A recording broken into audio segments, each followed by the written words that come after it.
see you there.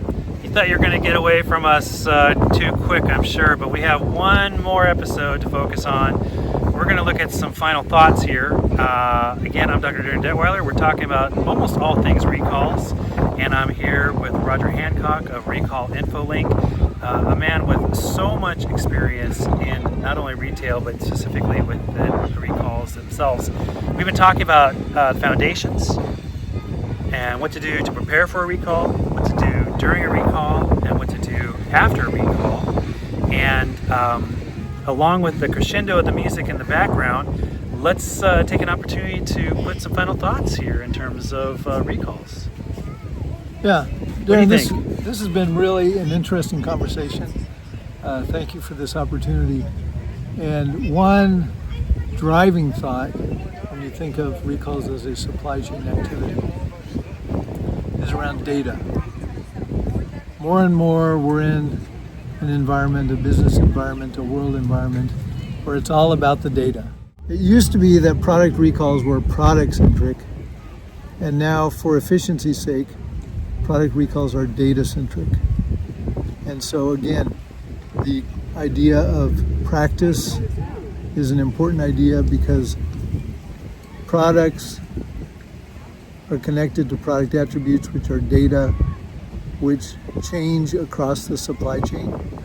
And if you don't have a system that enables that change across the supply chain, you're going to lose some of your products. Or you're going to talk about products in a way that nobody understands because they don't deal with products on those attributes, they have their own attributes. And so working on this transition from product-driven recalls to data-driven recalls will create efficiency, it'll reduce waste, product waste, that is, food waste, it'll decrease labor, and it'll end in a better product. A better recall product means more protected people, fewer illnesses, fewer cycles in rebuilding trust and rebuilding brand reputation. So when you're thinking about how to put together your recall process, don't just think about we need to remove products from sale. Think about we need to standardize how we talk about those products with data elements that we need to share across the supply chain so that everybody understands exactly which products are being talked about.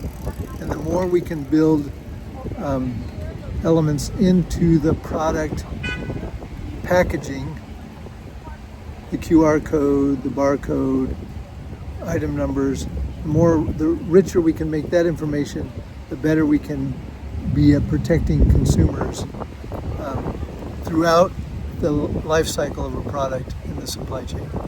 So, final thought, don't just think about product in terms of recalls, but think about data in terms of recalls. How do we transition from product thinking to data thinking for all the benefits that data brings to our lives?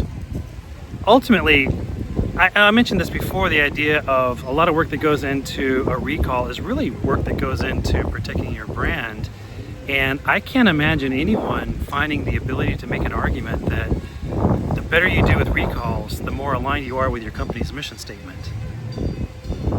Yeah, I think that it would be hard to argue against that also, Darin.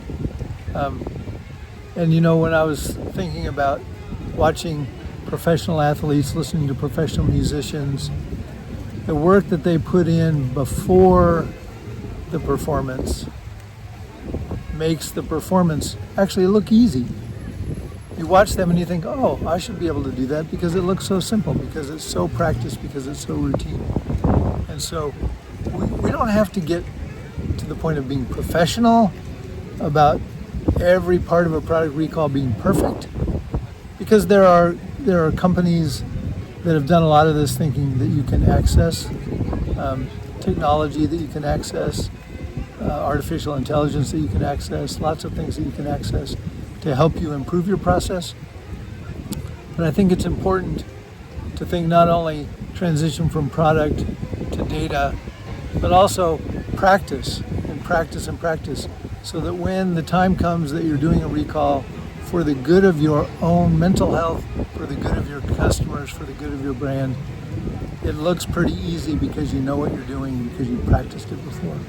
Yeah, if you think about it, you know, musicians, athletes, military, you know, I mean, everything they do is such, when you see them perform or compete or in action, if you will, is a small percentage compared to how much of their work is really preparing for the real thing. That's exactly right. A small percentage. And that small percentage looks like it is a normal thing because it's so well practiced. We probably think it's weird if a football team said, yeah, we're going to do well, we're going to go all the way this year. Well, how many times are you going to have practice sessions? Oh, we do a practice session once every 5 years. Said no one. Yeah, right. Or we practice every Sunday on the field. Yeah, that doesn't cut it either. Yeah, you have to put in that work to be able to work in unison as a team and to really figure out, what to do. So it's crazy because I've read recent books. I've read, there's the whole Malcolm Gladwell and the 10,000 Hours. There's another book called Idea Flow. It talks about ideas, about how no one ever really comes up with the award-winning idea when they're in the middle of the storm. That's right. It's the 1,000 of ideas you had to go through and kind of whittle down and practice and test market and take to the drawing board and all that kind of stuff before you came up with that winning, whether it's the Tickle Me Elmo, Christmas present, or the automobile design that becomes a classic. How many things don't become a classic? How many things don't sell? You have to put in the work for it. And I think the same thing applies to recalls. And if anyone thinks that a recall is just a wasted effort or a wasted investment, they're not thinking about it in terms of, the brand reputation, the trust that consumers have, but also the legacy. That's right. If it's not the corporate legacy, isn't it just like a leader's personal legacy? That idea of, I did my best, and I always made sure that my teams did their best. Yes. And if you're not putting in the time and the effort for recalls, then you're leaving a legacy that literally can be at the whim of, well, look at all these companies that get dragged through, if not the court of the actual courtroom, the court of public opinion, in terms of the fact that, why do we keep seeing recalls from this company? Yeah. They must not have good leadership. I don't think anyone wants to work for that company. Yeah. Anyway, Roger, thank you very much. This has been an incredible opportunity to sit down with you and put together this series of interviews that now our audience can get that much more insight in terms of recalls before, during, and after. And hopefully, in a knock on wood kind of a scenario, this goes into all the preparation and no one actually ever has to be in a situation where they're watching this during an actual recall. What better way to end a career but to have a recall process nailed down that never has to be used? You sleep better at night. You have the confidence that you've done the morally correct thing, and you've served your company well because there's a process and a procedure in place that will protect your brand, will protect your company, will protect your consumers, even though you never had to use it.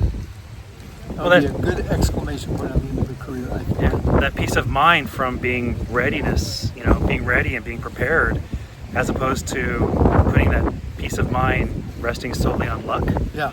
That's not going to go too far. That's right. Yeah, it's been a pleasure, Darin. Thank you very much. Thank you very much.